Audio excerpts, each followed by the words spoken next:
All right, so now we're going to talk about the design uploader feature in Astroprint. We already set up our printer and we set up the filament we're going to use. So if you go to the design uploader, click on upload, it'll ask you to upload a design.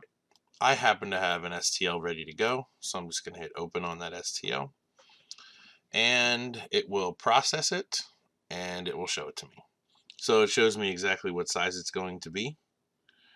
I can resize it if I want to. It shows me the volume and whether it is manifold, which means if the pieces, basically if the pieces don't have holes in them. If I look right here, choose a printer. So the Select Mini is already chosen because it's the only printer I have in here. I could choose a different printer if I had more options. Choose a material. Well, I only have PLA in here, so PLA it is, or I could add another.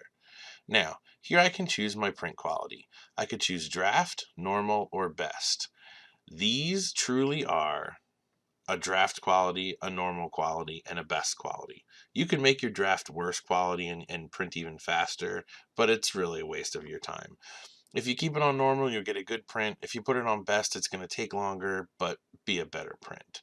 Then here, we've got supports, and you'll learn about supports at another time. But for this guy right here, I do not need supports, so I will turn off supports.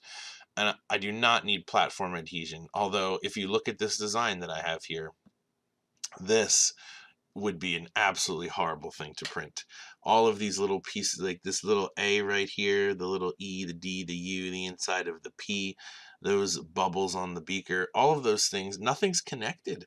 Every little piece is all by itself. It's all going to just fall apart into a pile of mess. This needs a solid backing or it needs to be on something else. I just used this STL because I had it laying around and I figured it would be fun to tell you how bad this would print out. The infill density is something you can also adjust. When you're ready, you can slice or print. You'll also get into infill at another time. Slice or print. Our printers are not connected directly through Astroprint, so you have to hit slice. So click slice, and it will take you to this screen. So this is your design library, and what you can see it's doing is it's sliced it. And what you have to look for is the thing that looks like, to me, it looks like a little tiny sword. It's this guy right over here. It says slices. So it probably is a sword. I don't know. But you've got slices right here. If you click on slices, then it will give you this active slices right here. You can follow it across. It tells you the name of the file. It's going to be a G-code file now because it's ready for your printer. It's no longer an STL. It's ready for the Select Mini printer, and it's ready to be printed with PLA.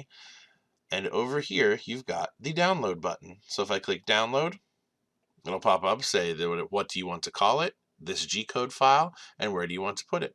And all you have to do is download it and put it on your SD card, print it right into your printer.